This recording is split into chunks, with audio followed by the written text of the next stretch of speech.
নাসিক, ত্রম্বকেশ্বর, শিরডি সব ঘোরা হয়ে গেছে।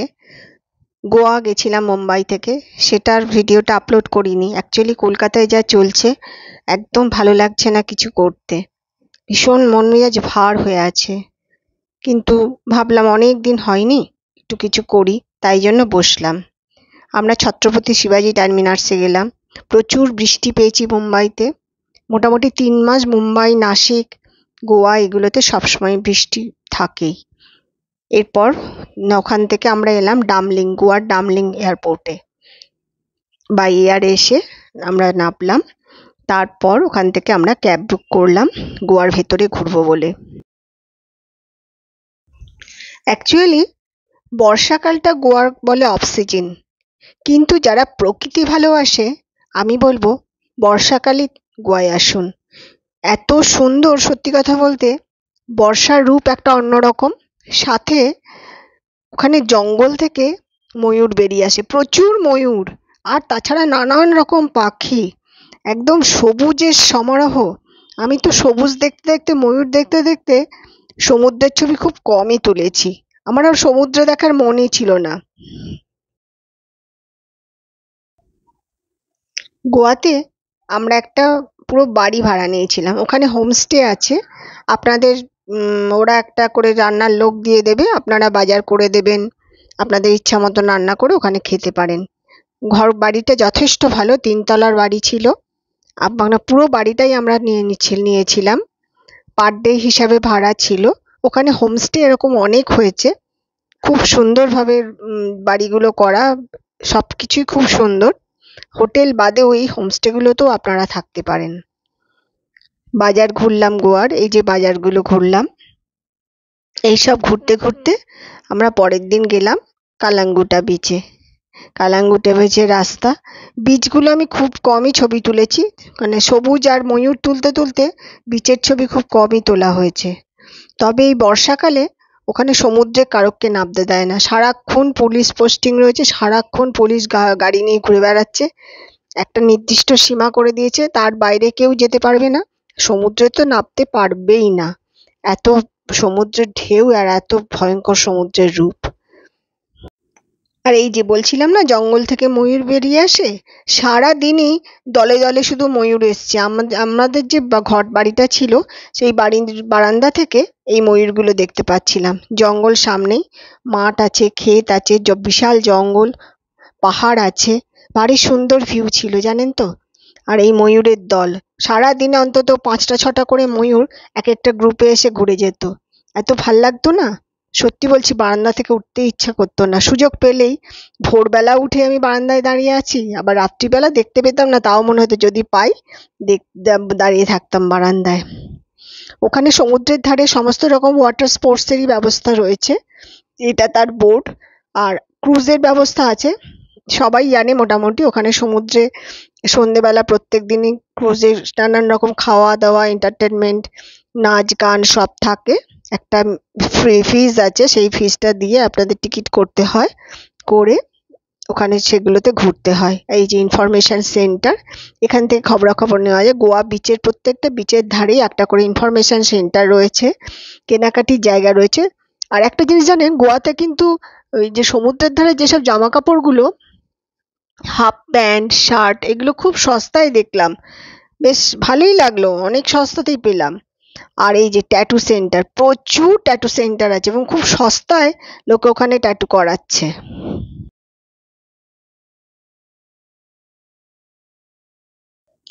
আর বাঙালিদের একটু মার্কেট ঘোরা অভ্যাস আছে, মোটামুটি বাজার পেলে কেনাকাটি করবেও না এরকম হতেই পারে না। যার যেরকম সম্ভব হলো, আমরা ছোট ছোট জিনিস ওখান থেকে কালেক্ট করলাম।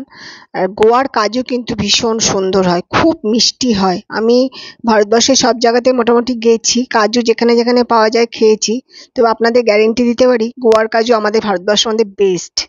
আর এই যে ফুড স্পা, আমি ব্যাংকক পাটায়াতে এরম দেখেছি ফুড স্পা করায়, এখানেও দেখলাম ওরকম ভাবে ফুড স্পা এর ব্যবস্থা আছে। সব রকম এন্টারটেনমেন্টই আমাদের মুম্বাই বা সরি ভারতবর্ষে রয়েছে। সমুদ্রের ধারে বিশেষ করে গোয়া তো পাশ্চাত্যের পুরো একদম একটা ছবি। যে কোনো ব্যাংকক, পাটায়া, সিঙ্গাপুর বলুন, আপনি ওখানে গিয়ে যা দেখতে পাবেন মোটামুটি গোয়াতে আপনি সেগুলো পাবেনই পাবেন। আমাদের গ্রুপের আর কেনাকাটি শেষই হচ্ছে না। এই যে আমাদের গ্রুপের সবাই ওখানে একটা বড় বাজারের মতন বাজার দেখলাম। সেই বাজারটায় জিনিসপত্র অনেকটা সস্তা এবং খুব বার্গেনিংও চলে। ভেতরে নানান রকম হোলসেলের জিনিস বিক্রি হচ্ছে, কাঁচা বানাস তো আছেই, সঙ্গে সব কিছুই হোলসেলে ওখানে। আর কিছু ফুল দেখলাম, এত ভালো লাগলো, মুগ্ধ হয়ে গেছি ফুল দেখে। এখানে কি মোটা মোটা মালা বানাচ্ছে, বানিয়ে সব বিক্রি করছে। এখানে ঘরের ঠাকুর, আমরা তো রোজ রোজ ঠাকুরকে মোটা মোটা মালা দিই না, আমি তো দিই না সত্যি কথা বলতে, কিন্তু এখানে এত সুন্দর মালা পাওয়া যায়, প্রত্যেকের ঘরেতেই আমি দেখলাম খুব সুন্দর মোটা মোটা মালা ঠাকুরের জন্য বানিয়ে নিয়ে যাচ্ছে। এই যে পুরো বড়বাজার স্টাইলের প্রচুর জিনিস, প্রচুর জিনিস। আর খুব বার্গেনিং হয় এখানে, দেখে শুনে আপনি অবশ্যই কিনতে পারবেন এখান থেকে।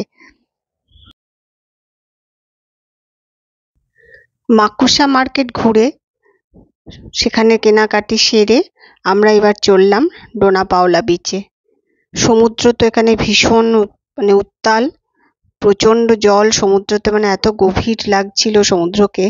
আর ওখানেও একই ব্যাপার, সমুদ্রতে কারোকেই নামতে দিচ্ছে না।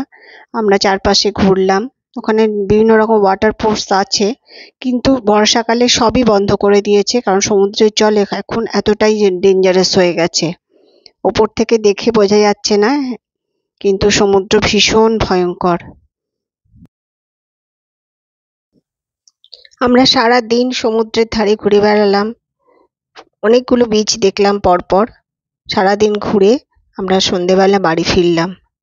পরের দিনের আমাদের জার্নি হচ্ছে মুঙ্গেস টেম্পল।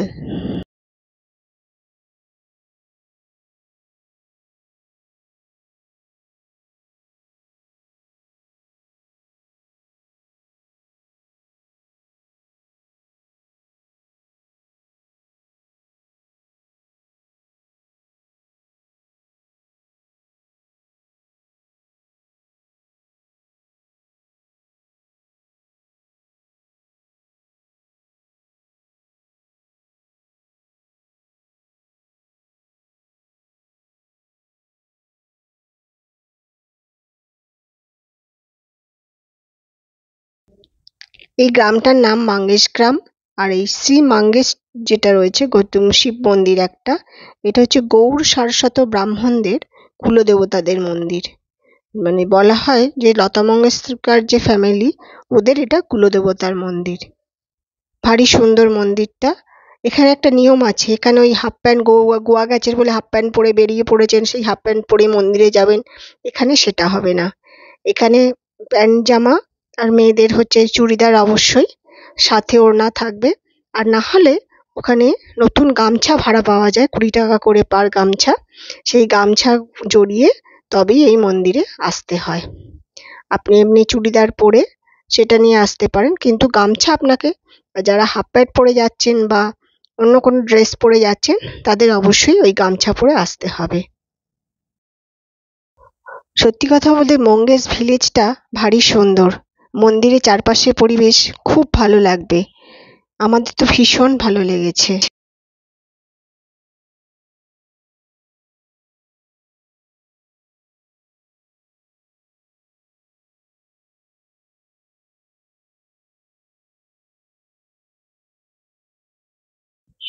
এরপর আমরা চললাম কোলবা বিচে। সারা দিন ধরে কোলবা বিচ ঘুরলাম, একই রকম সমুদ্রের ধার, খুব সুন্দর, টুরিস্ট খুব কম, কিন্তু চারিদিকে এত সবুজ। আর সমুদ্রের একটা অন্যরকম ভয়ঙ্কর রূপ দেখলাম। ওখানে একটু খাওয়া দাওয়া হলো, আমাদের খিদে পেয়েছিল, দুপুর হয়ে গেছিল, একটু রেস্টুরেন্টে খাওয়া দাওয়া করলাম। করে এরপর আমরা ফিরে গেলাম আমাদের হোমস্টেতে। এর পরের দিন আমাদের ফেরা। বর্ষাকালের গোয়া আমার কাছে দারুণ লাগলো। আর যারা, আবার বলছি, যারা প্রকৃতি ভালোবাসেন, যারা প্রকৃতির রূপ দেখতে চান, তারা বর্ষাকালে অবশ্যই গোয়া ঘুরে যাবেন, ভীষণ সুন্দর লাগবে। যারা আমার চ্যানেল সাবস্ক্রাইব করেছেন তাদের অসংখ্য ধন্যবাদ। যারা আমার ভিডিও দেখেন তাদেরও অসংখ্য ধন্যবাদ। আপনারা সবাই ভালো থাকবেন, ঈশ্বর আপনাদের মঙ্গল করুক। নমস্কার।